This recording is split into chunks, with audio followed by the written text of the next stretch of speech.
He went near enough to go deep, mate. I could feel how deep he went now. The MMA world is in shock. The long-awaited Tom Aspinall versus Gane rematch might not happen after all. What was supposed to be a redemption fight for both men has suddenly turned into one of the biggest question marks in heavyweight history. After their first clash ended in a no contest, fans demanded an immediate rematch, but now disturbing reports about Aspinall's health have thrown everything into chaos. With the rematch in jeopardy, fans are asking, is this the end of Tom Aspinall's title run before it even truly begins? Or will he silence the doubters and come back stronger than ever? Stay updated with every twist in this developing story, subscribe to MMA Desk now, and let's dive right in the video. The MMA world is buzzing because the rematch between Tom Aspinall and Gane might not happen. Many people thought this second fight was a sure thing after the first one ended in a no contest. Fans wanted a clean ending and a real winner, but now, new worries about Tom's health have changed everything. Reports say he suffered a serious eye injury, and that put the whole fight in doubt. He already got one twice, well, at least once, for poking. Keep his fingers close, the ref said. And he's nearly poked me in the eye before. The UFC would love to book the rematch to settle the debate, but they can't do it if Tom isn't cleared to fight. His team and family say he needs time and might not be ready soon. That's scary, because eye injuries can be unpredictable. This isn't like a broken bone with a normal recovery plan. With eyes, vision can come and go, and swelling can make it hard to see for days or weeks. The uncertainty makes the situation worse. People want answers right now, but medicine doesn't always move that fast. The sport also doesn't stop to wait for anyone, even a champion. While fans argue online, the promotion has to plan cards and sell tickets, and hanging over everything is the fear that this rematch could slip away, turning a dream fight into a what-if story. The fan reaction has been loud and split. One group believes Tom did the right thing by stopping after the eye poke, because fighter safety should come first. They say it was a foul and that no one should risk their eyesight just to keep a fight going. The other group thinks he gave up too easily. There's a lot of talk about, did Tom quit? Did Tom end it too early? Could he have cleared that eye? Was he unable to really see? Could he have gotten through it? This is all true, and we will only know if Tom comes out and tells us. We'll never know how bad or how severe. We'll never know that. That's only ever going to be known by Tom Aspinall. They point to clips where he appears calm in the hospital and say he looked too comfortable for someone badly hurt. Some even accuse him of faking to avoid a loss. That kind of talk spreads fast online, especially when emotions are high and facts are still unclear. But what people sometimes forget is that cameras don't show pain the same way a person feels it. A fighter can look calm and still be dealing with blurred vision or pressure behind the eye. Also, fans see photos taken hours later when swelling may have gone down. They don't see the first moments when the eye watered and refused to open. The divide shows how tough this sport is to judge from the outside. Everyone wants toughness, but people disagree about where the line is between brave and reckless. For Tom, that line was his sight. Tom's father added to the concern when he shared shocking details about his son's condition. He said Tom couldn't see out of his right eye at all, and that his left eye was only working about half as well as normal. Hearing a parent say that is powerful, because parents don't usually exaggerate when it comes to their child's health. You guys had built Tom into this superhero that could put surreal on his finger and just like spin him around like a ball. You had taken things way too far. He's a human being. He's really big. He's young. He's really good. Surreal's those same things. There's a reason we got to have the contest. But there's also a reason that the athlete that was a 3-1 favorite has a chance of being the underdog. This isn't a cut that closes with a few stitches. Eyes are delicate, and injuries can affect depth perception, light sensitivity, and balance. For a heavyweight who depends on quick reactions to punches and kicks, even small vision problems can be dangerous. Think about trying to catch a ball with one eye closed. Now imagine trying to dodge a head kick like that. The risk is huge. If those details are true, then a quick rematch would be out of the question. Even training hard would be risky. You can't spar full speed if your vision is unreliable. Every round could make the injury worse. This is why many people started to worry that Tom's career might be in danger, not just his next fight. Eyesight is a fighter's lifeline. Without it, timing, reading range, and defense all suffer. That's not something you push through with grit alone. It takes time, careful treatment, and sometimes hard choices. Tom himself said the eye injury felt worse than the ACL tear he suffered years ago. That surprised some fans, because an ACL tear sounds more serious. Like the back of my eyeballs hurt. Just stinging. It's not even stinging now, it's painful. It's like, it feels like my eye. Someone's touched the back.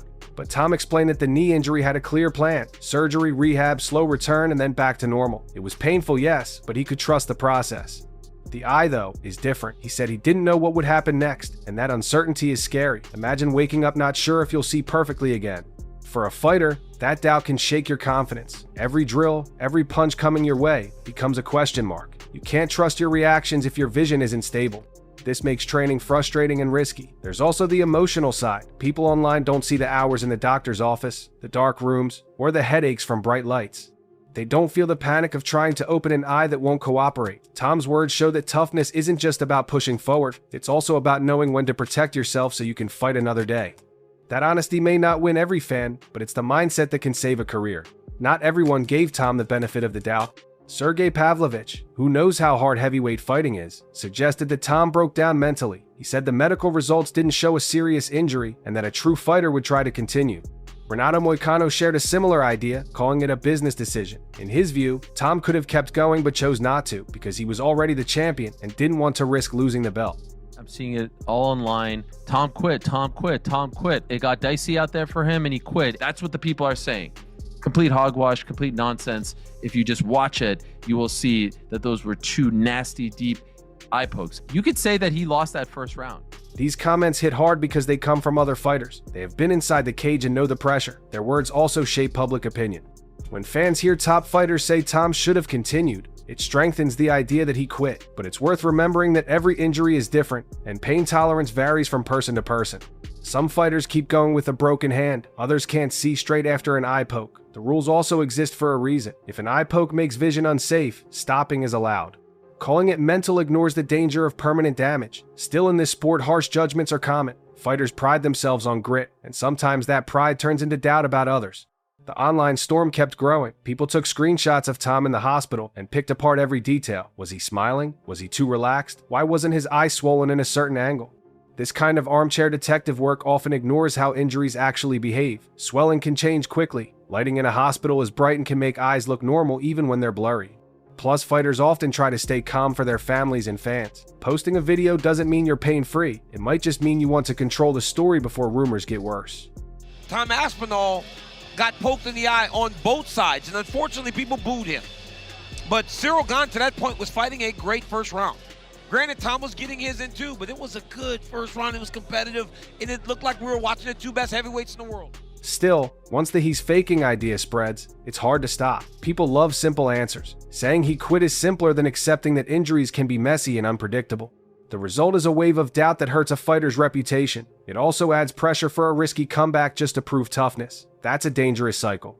Fighters shouldn't feel forced to risk their eyes to win back online approval. But in today's world, the noise matters. Sponsors, headlines, and even matchups can be influenced by public mood.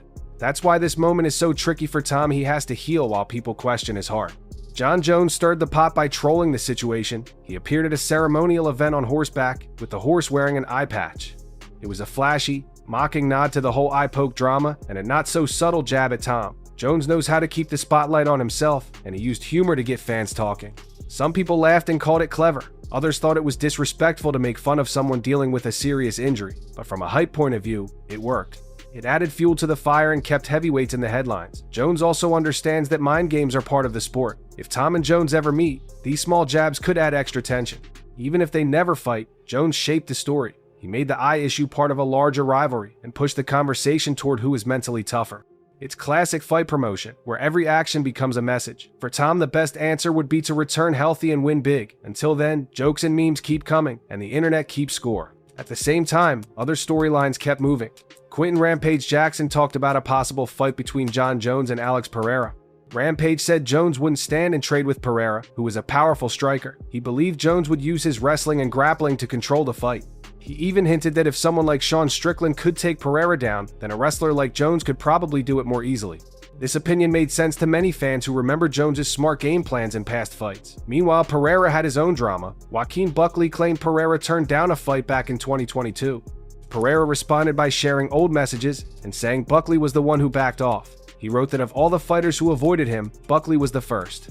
This made fans laugh and added to Pereira's tough guy image. These side stories show how fast the MMA world moves. While one headline focuses on an injury, another debate pops up about styles, matchups, and old grudges. It all feeds the same hungry crowd that wants action, answers, and a little bit of drama sprinkled on top. Ilia Topuria is another name fans can't stop discussing. He looks like a champion already, but people don't know who he will fight next. Some say Justin Gaethje would be an exciting test because Gaethje is aggressive and always brings wild fights. Others think the rankings point to Max Holloway or someone else at the top. Jorge Masvidal, talking with Henry Cejudo, argued that Gaethje doesn't make sense because of recent results and because Max has big wins at 155. The problem is that matchups are about more than just records.